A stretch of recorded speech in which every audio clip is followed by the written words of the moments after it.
하기에 사순절에 참 적합한 주제의 설교를 사순절 아닌 때에 해서 약간 핀트가 안 맞는 듯 하지만 계속 용서, 죄 이런 얘기를 좀 이어서 하고 있습니다. 지난주에 우리 요셉에게서 배우는 용서 이야기를 했었어요. 요셉이 그 형들을 용서한 그 과정을 보면, 형들은 이제 요셉을 못 알아보고, 총리가 된 요셉을 못 알아보고, 이제 막 벌벌벌 이렇게 굽신굽신 하고 있는데, 그때 요셉이 어떻게 했냐면, 형 나야. 왔어? 그러면서, 내가 다 용서했어. 걱정하지 마. 라고 먼저 용서의 말을 먼저 하지 않았다. 그러니까 용서에도 약간 기술이랄까? 정확한 이해가 필요하다. 그래서 요셉에게서 그걸 배우자고 했어요. 우선 용서 자체는 어디에서 한다? 용서는 그 대상자가 필요 없다. 내가 용서해야 할 대상자가 전혀 필요하지 않다. 그 사람과 무슨 말로 뭘 푸는 거가 용서가 아니다. 용서는 전적으로 내 마음에서 하는 개인적인 작업이다. 그러니까 나 자신을 용서하지 못해서 그 덫에 올무에 걸려 있는 나 자신을 해방해 주는 게 용서인 거예요. 누군가를 미워하는 그 마음 자체가 나를 더 상처 입히기 때문에. 실제로 요즘 용서와 그 뇌과학 이런 연구들이 되게 많나 봐요. 외국에서는 특히. 그래서 용서했을 때 뇌에 어떤 반응이 일어나는가를 이렇게 연구한 논문이 있다고 해요. 그 중에 그 김주환 교수님의 그 강의를 보면 심지어 노인성 치매 증세가 일어나는 그러니까 누군가를 굉장히 미워하거나 분한 마음으로 살았을 때 이 노인성 치매 증상에서 이 뇌의 어떤 그 물리적 반응이 그것과 똑같이 일어난다는 거예요. 분에 차여 있을 때와 치매가 좀 가속화된 사람들의 그 뇌 상태가. 반대로 용서를 했을 때의 그 뇌 상태의 내 건강과 컨디션이 마치 이렇게 그러니까 노화가 늦춰지는 그런 정도의 어떤 그 반응도 일어난다고 해요. 그러니까 되게 예수님이 무슨 성경에서 뇌과학 이런 얘기 하진 않으시지만 굉장히 직접적인 얘기를 하셨던 거죠. 용서는 이렇게 내 마음 차원에 사는 일이다. 근데 또 하나, 그렇기 때문에 요셉은 형들을 만나기 전에 이미 용서가 어떻게 됐다.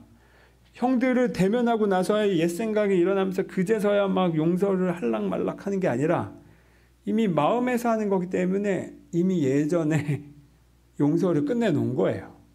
이미 용서는 내 마음 차원에서 이미 끝내놓고 그 다음에 형들을 마주한 거예요. 그런데 여기서도 또 세 번째, 용서를 표현할 때는 어떻게 한다? 신중하게 해야 된다. 심지어 함부로 용서한다는 말을 먼저 해서도 안 된다. 용서는 이미 했어요, 마음에서. 근데 용서의 말을 그 나에게 해를 입힌 당사자에게는 신중하게 해야 된다는 거예요. 왜? 상대가 뉘우치지 않을 수도 있기 때문에. 아직. 그래서 요셉도 형들에게 이렇게 약간 형들을 테스트하는 시간을 가졌잖아요. 형들이 또 몇 가지 은그릇 넣어가지고 보냈다가 하여튼 이런 수를 써서 형들이 옛날이랑 똑같은지 아니면 변했는지를 먼저 점검을 해봐요. 그리고 예전과는 변했다라는 걸 보고 나서 자기 동생을 보호하기 위해 자기 자신을 기꺼이 이렇게 희생하고자 하는 그 태도를 보고 나서 이 형들이 돌이켰구나, 회개했구나를 확인하고 난 다음에 자기가 요셉이고 나는 이미 형들을 용서했음을 그제서야 밝혀요. 상대가 뉘우치지 않은 상태에서 내가 하는 용서는 그 용서의 가치가 서로에게 뭐랄까 빗바래져요. 그러니까 용서를 하지 말라는 게 아닙니다. 용서는 이미 해야 돼요. 내 마음에서 나 자신을 위해. 다만 표현은 지혜롭게 해야 된다. 때에 맞춰서. 그리고 용서의 표현은 꼭 하지 않아도 괜찮다. 근데 내 마음에 근데 용서가 이미 완성이 됐으면 그 어떤 그 특정 사건에 대해서 그러면 내 마음이 진짜 용서가 됐으면 필요하다면 자연스럽게 실제로 그걸 표현하는 게 적합한 상황이 올 때가 있어요. 이렇게 요셉이 우연처럼 형들을 만난 것처럼. 그러면 그때 하시면 된다. 자, 이런 얘기를 했습니다.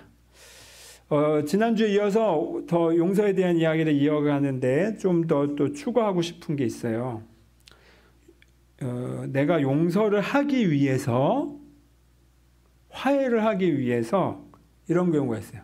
상대가 이게 지금 회개를 했는지 돌이켰는지를 모르니까 또 내 아직 화가 있으니까 이거 용서를 하기 위해서라도 이런 경우가 있어요. 상대에게 사과를 요구하는 경우. 너 나에게 피해 입혔지? 너 사과해. 이런 말. 한때 이 사과해라는 말이 되게 자주 이렇게 회자되던 적이 있었어요. 사과를 요구하는 어떤 그런 문화. 사과해. 그러면 내가 용서해 줄게. 라는 거는 마치 용서의 권한이 나한테 있으니까 너 나한테 빌어. 그러면 내가 사과해 줄지 말지 생각해 볼게. 마치 권한이 나한테 용서의 권한이 나한테 있는 것처럼 말하지만 저는 그렇게 생각하지 않아요. 사과를 요구하는 말은 보세요. 나에게 피해를 입힌 그 가해자, 그 사람에게 권한을 넘겨주는 거예요. 이해가 되시나요? 왜냐하면 사과해 라고 요구했을 때 만약에 그 가해자가 나에게 안 할 건데? 라고 해버리면 그럼 내 마음이 어떻습니까? 용서가 됩니까? 했던 용서도 다시 리셋키가 눌려서 더 열이 받겠죠. 사과를 요구하는 것 자체가 이미 또 그 용서라는 과정을 오해하는 거예요. 관계에서 뭔가 풀어야 되는 거라고 생각하기 때문에 그래요. 절적으로 용서는 내 마음에서 내가 하는 거다. 근데 이거를 놓치면 그 당사자에게서 사과의 말을 끄집어내야 내가 용서가 돼라고 주도권을 그에게 주는 거예요. 그러면 이거는 더 비참한 상황인 거예요. 사실은 이미 내가 할 수 있는 건데. 물론 한 번에 안 되겠죠. 내 안에서 한다는 용서 과정은. 그거는 이제 좀 시간이 걸릴 수 있어요. 금방 될 수도 있고 오래 걸릴 수도 있고. 어쨌건 내 안에서 하는 겁니다.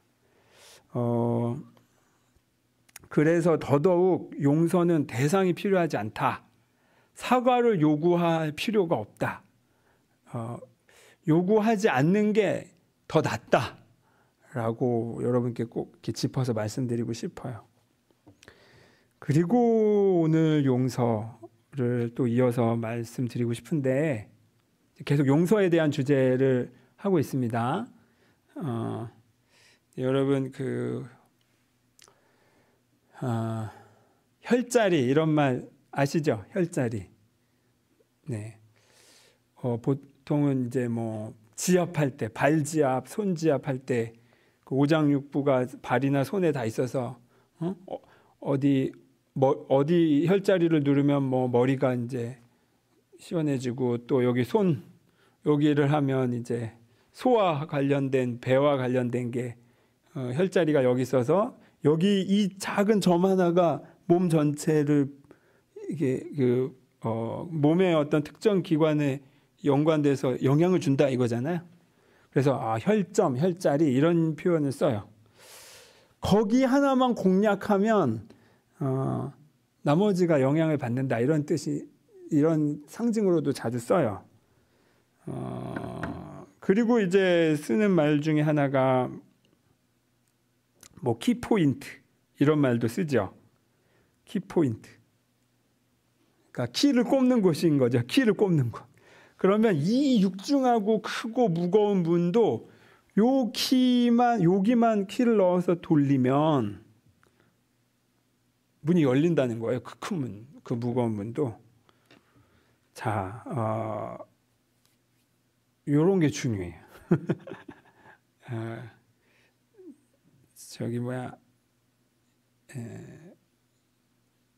이 성경이 여러분 이거 다 읽어보셨습니까? 이거 성경 일독만 해도 전 대단한 사람이라고 생각해요. 일단 이 두께감에 압도되잖아요. 저는 절대 읽지 않을 책이에요. 아무리 좋아도 두께만 보아도. 저도 성경을 겨우겨우 읽었어요. 제가 책 읽는 게 너무 힘든 사람이라.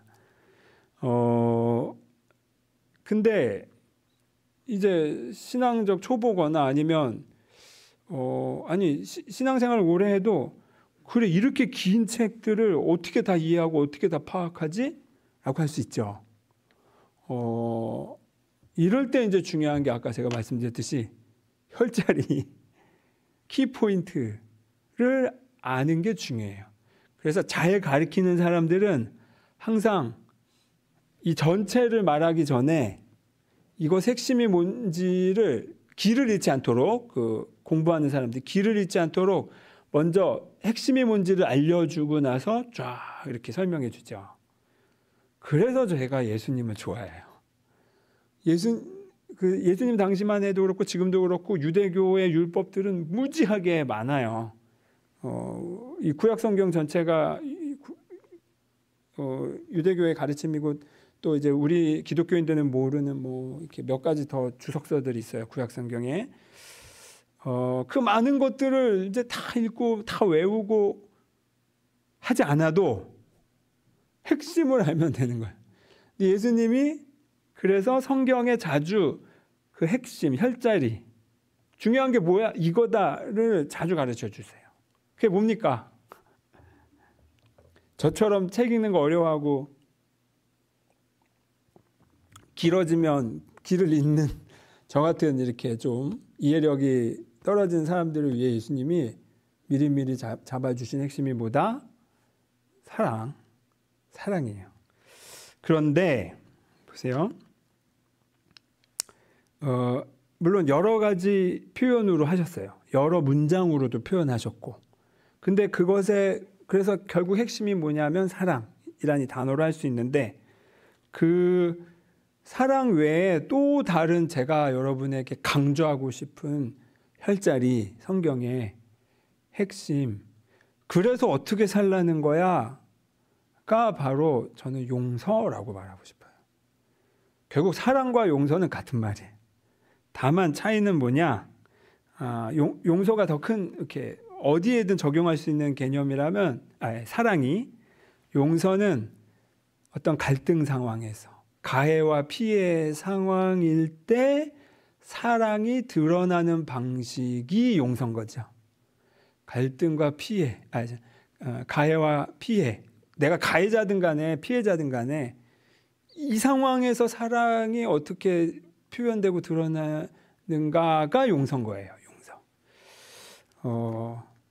그리고 이 용서는 그래서 그러니까 사랑을 다양하게 표현할 수 있죠. 우리 자비로도 표현할 수 있고 뭐 인애라고 표현할 수도 있고 뭐 여러 가지 성경 자체도 여러 가지로 표현되는데 사랑의 여러 표현들 중에 그래서 가장 높은 거, 가장 어려운 거, 그런데 그만큼 가장 힘이 센 거를 말한다면 저는 용서라고 말하고 싶어요. 예수님이 강조 용서를 하셨는가? 그게 오늘 읽은 내용입니다. 오늘 읽은 이 마태복음 6장 요 12절의 말씀은 그 앞뒤가 뭔가요? 주기도문이에요. 주기도문.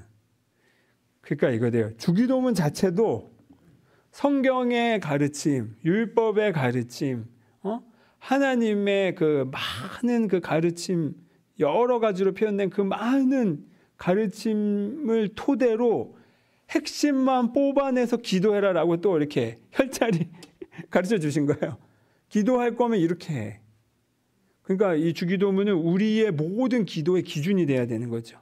이 주기도문의 내용과 반대되는 내용을 내가 기도하고 있으면 그게 되지도 않을 기도를 내가 하느라 시간을 보내는 거일 수 있어요. 그래서 항상 주기도문을 그냥 뭐 예배 시작과 끝에 뭐 그냥 하는 어떤 신호 정도로 생각하시면 안 돼요. 기준이 돼야 돼, 기준. 이것도 중요한 키포인트인 거예요. 그런데 이 주기도문이 그래서 핵심이 담겨 있는데 그 중에서 그래서 언급되는 핵심 하나가 뭐냐? 지금 읽은 12절 용서인 겁니다. 자, 그러면 이렇게 그러면 하나님께 용서해 주세요라고 기도해라 라고 예수님이 그렇게 가르쳐 주신 게 아니에요.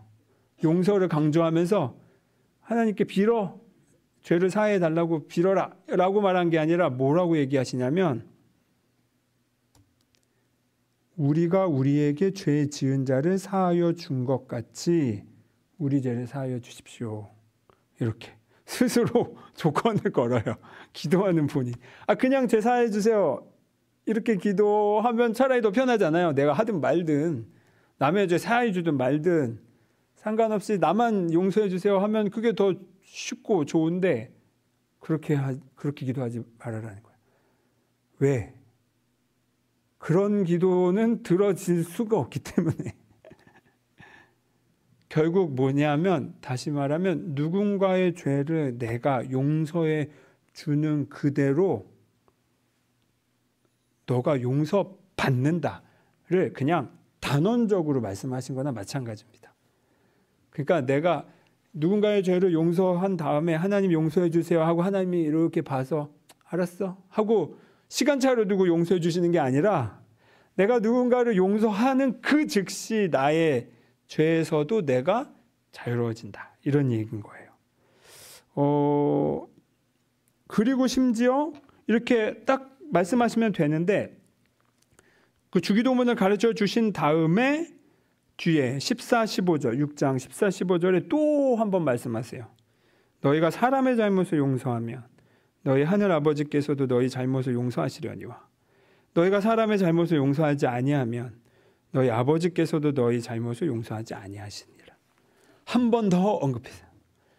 자, 한 번 더 언급했다는 건 이 용서라는 주제가 어떤 거다? 중요하다. 다른 것도 아니고 용서는 2번 언급하시는 거예요, 지금. 연달아. 그만큼 더 중요하다는 거예요. 더 중요하다. 자, 그런데 여기서 제가 한번 짚고 가고 싶은 게 있어요. 자, 이렇게 중요한 용서인데 용서한다는 건 뭘 용서한다는 겁니까? 죄를 용서한다는 거죠, 죄. 근데 이 죄라는 단어가 신약 성경에 이렇게 한 5가지인가 6가지 이렇게 단어로 쓰였어요. 보통 우리가 생각하고 있는 죄라는 단어는 이제 하마르티아라는 단어가 있어요. 이제 어떤 그 관역을 벗어났다는 뜻이에요. 관역을 벗어났다. 그러니까 하나님의 뜻을 벗어났다. 이제 이게 죄인 거예요. 뭐 지금 시대에서도 법을 벗어났다.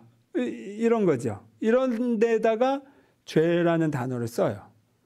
그런데 이 하마르티아라는 단어를 신약성경 다른 것에는 쓰는데 그런데 지금 우리가 읽은 이 주기도문, 마태복음이 말하는 이 주기도문 내에서의 죄라는 단어는 하마르티아가 아니에요.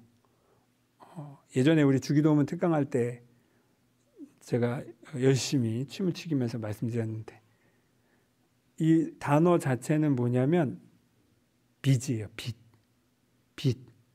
그러니까 여기 12절에 죄 지은 자 이 단어는 빚진 자예요. 빚진 자. 사하여 준다는 건 빚을 탕감해 준다 이런 뜻이에요. 그럼 약간 뉘앙스가 같은 뜻, 죄랑도 같은 뜻이기도 하면서도 뉘앙스가 좀 살짝 달라지죠. 그래서 제가 이 빚이라는 말을 좀 오래 이렇게 제가 좀 생각해 보게 됐어요.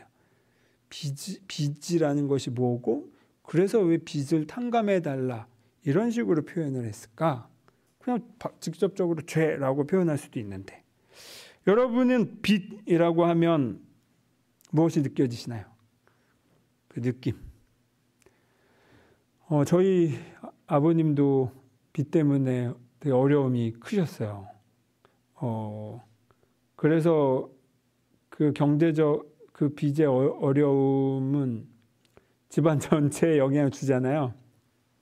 저는 빚 하면 떠오르는 느낌은 무겁다, 짐스럽다, 답답하다, 족쇄 같다, 목을 죄는 것 같다, 벗어나고 싶은데 벗어날 자신이 없다. 뭐 이런 막 느낌이 올라오더라고요. 비슷하시죠? 카드빚 없으세요? 카드빚? 저는 이상하게 카드빚이 잘 안 없어지더라고요.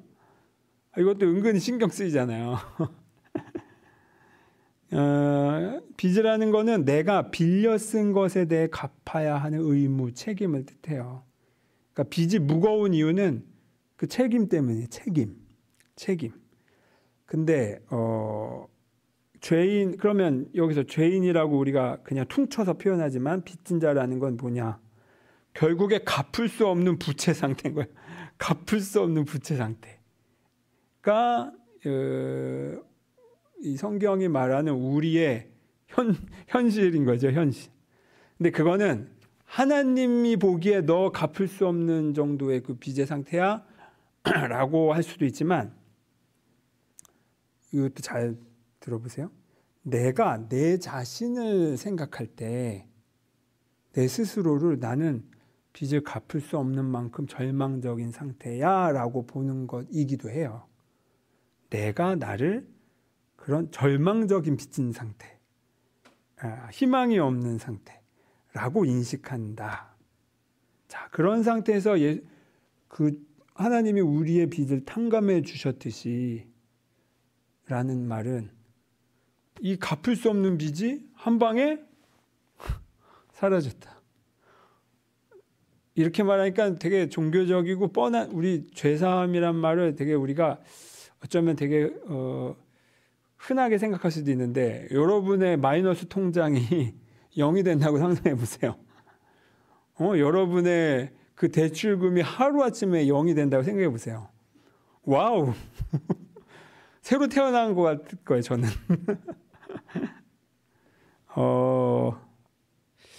그러니까 근데 이 상태에서 이 탕감되는 거, 이거를 구원이라고 성경이 표현하는 거예요, 지금. 하나님이 그런 정도의 용서를 하셨다는 거예요. 그러니까 용서의 성격이. 그리고 제가 아까 말씀드렸죠. 하나님이 보기에 이거 갚지도 못할 정도의 짐을 떠안는 거를 내가 탕감시켜 주는 거야 이기도 하지만, 동시에 뭐다? 내 입장에선 내 스스로 그 절망감에서 해방되는 거예요. 하나님의 관점에서만 보시지 마시고 내 관점에서도 좀 보자는 거예요. 빚이 탕감됐을 때 내 상태가 어떤가.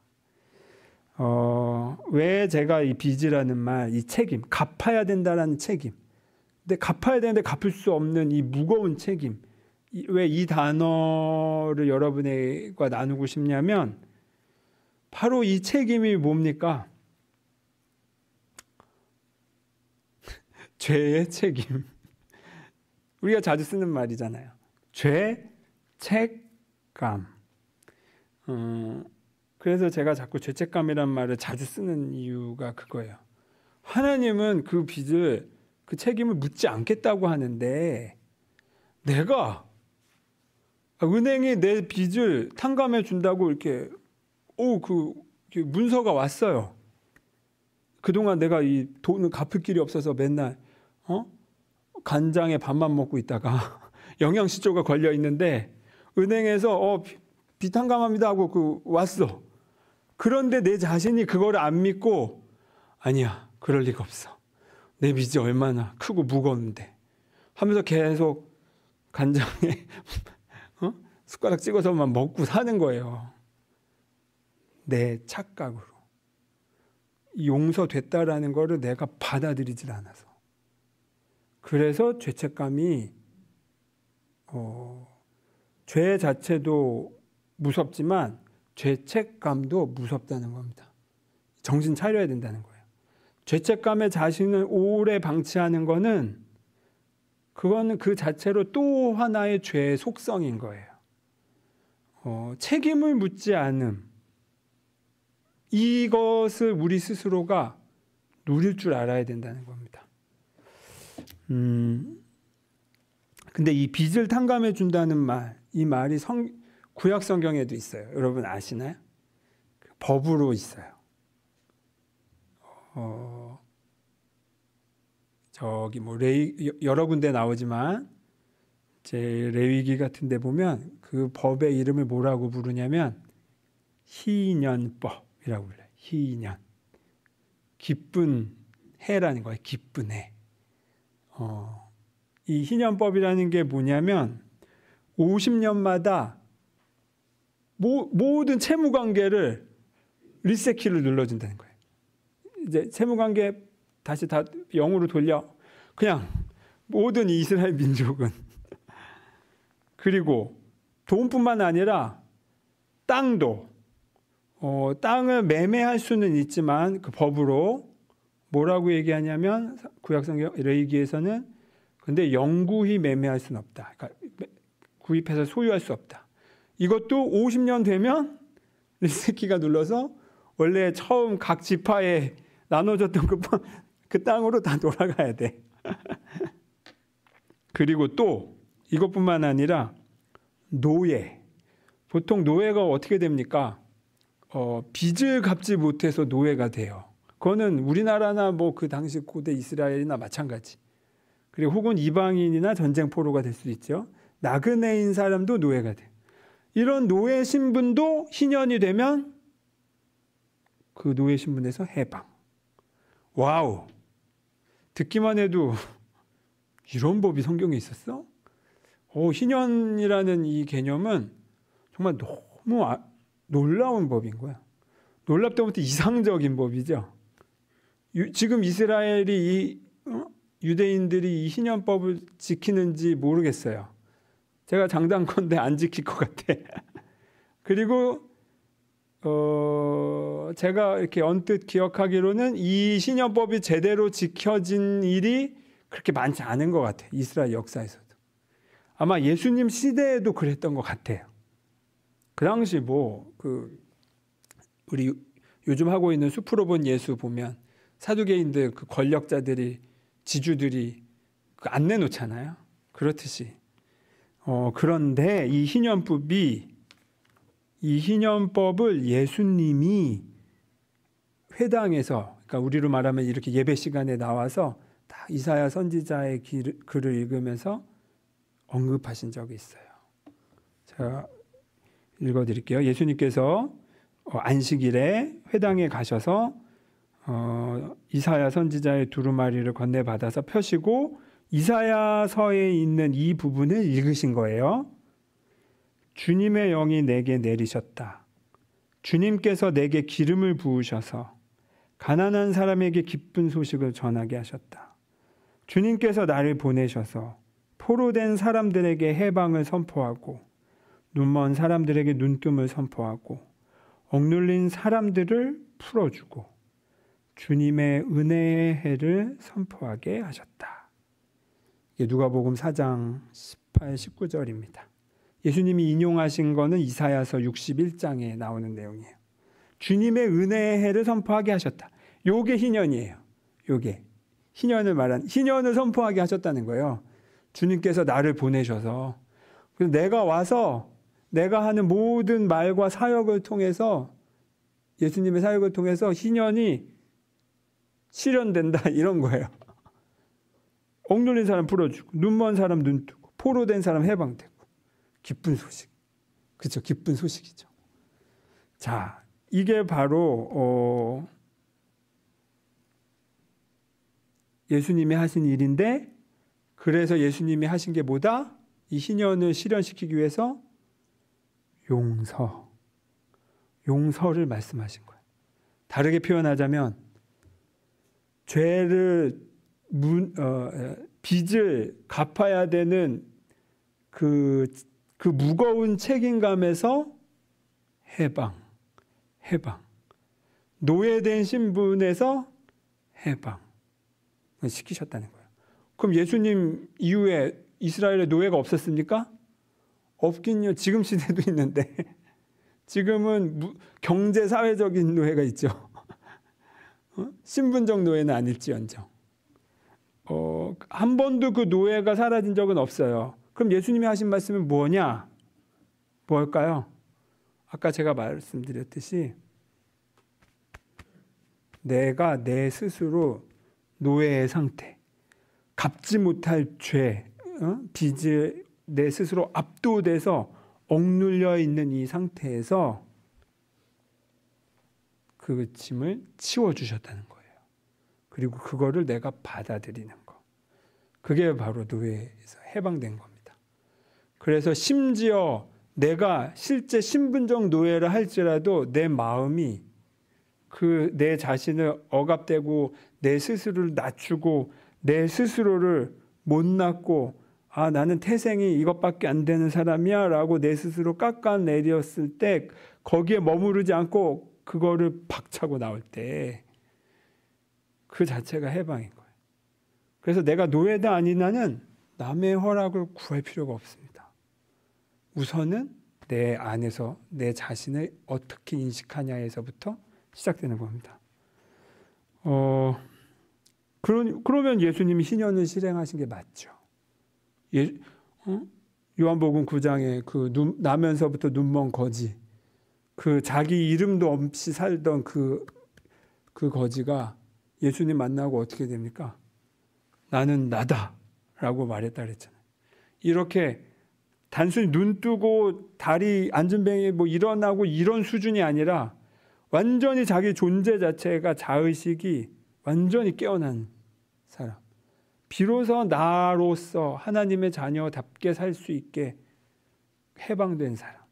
이게 바로 예수님이 하신 일입니다. 자, 여러분은 지금 노예 상태입니까? 빚을 다 갚지 못해서 지금 머슴살이 하고 계십니까? 노예 상태이신가요? 아닌가요? 그거를 어떻게 알면 되냐? 또 제가 반복하는 거. 피해의식에 내가 사로잡혀 있는가? 내가 노예 근성에 남 탓하며 내 삶의 주도권을 다른 사람에게 있는 것처럼 나는 노예니까 그렇게 생각하며 살고 있지는 않는가? 대통령이 잘 뽑아야 내가 행복하다고 생각하지 않는가? 내 남편 아내 잘 만나야 내가 행복하다고 생각하지 않는가? 또 나 자신을 하찮게 생각하며 자기 혐오를 아주 숨쉬듯이 하고 있지는 않은가? 내가 하는 게 다 그렇지 뭐라고 스스로를 의심하고 있지는 않은가? 나는 부족한 사람이야. 나는 내가 해봤자 그게 더 그냥 별거 아니야.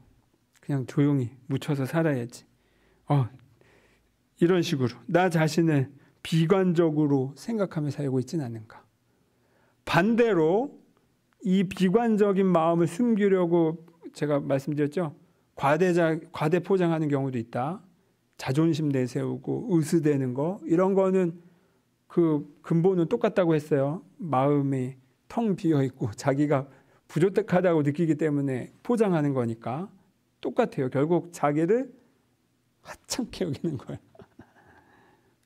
이거 자체가 죄의 상태라는 겁니다. 그리고 죄책감에 오래 머물러 있는 거, 이거 자체도 죄의 상태인 겁니다. 여러분, 그래서 제가 지난번에도 또 말씀드렸죠. 거룩한 뻔뻔함을 우리가 가져야 된다. 자기 스스로 아주 날카롭고 정확하게 회개를 하고 나서, 회개가 반드시 있어야 돼요. 자기를 돌이켜 볼 줄 알아야 돼요. 그 다음에 그 죄책감에 오래 머물러 있지 않는 것. 이것이 예수님이 가르쳐 주신 그 용서를 우리가 받아들이는 거기도 해요. 이 빚진 마음에서 내가 해방됐음을 아는 거. 그게 용서인 겁니다. 그래서 누군가에게 사과를 요구할 필요도 없는 거예요. 그의 빚진 마음은 그가 할 일인 거예요. 그의 몫인 거예요. 다만 나는 내 몫의 용서를 하면 되는 겁니다. 예수님께서 마태복음 11장 28절에 말씀하셨어요. 수고하고 무거운 짐을 진 사람은 모두 내게로 오너라. 내가 너희를 쉬게 하겠다. 무거운 짐이 바로 빚진 마음인 건 거예요. 우리의 그 죄의 상태인 거예요. 감당도 안 되는 걸 내가 계속 붙잡고 있는 거예요. 깔려서 죽는데 그거 예수님께서 이미 치워주셨다. 그리고 간장만 찍어 먹고 있지 말고 깨끗이 가서 씻은 다음에 나가서 이 빚이 탕감된 해방, 내 자신이 그 피해의식과 자기 비난과 자기 혐오와 자기 의심에서 나 자신을 꺼내서 하나님의 자녀답게 거리를 활보하는 거, 왕답게 걷는 거. 이것이 바로 우리가 그 용서를 누리는 또 하나의 중요한 모습입니다. 이것을 여러분이 마음에 깊이 간직하셨으면 해요. 잠시 이 말씀을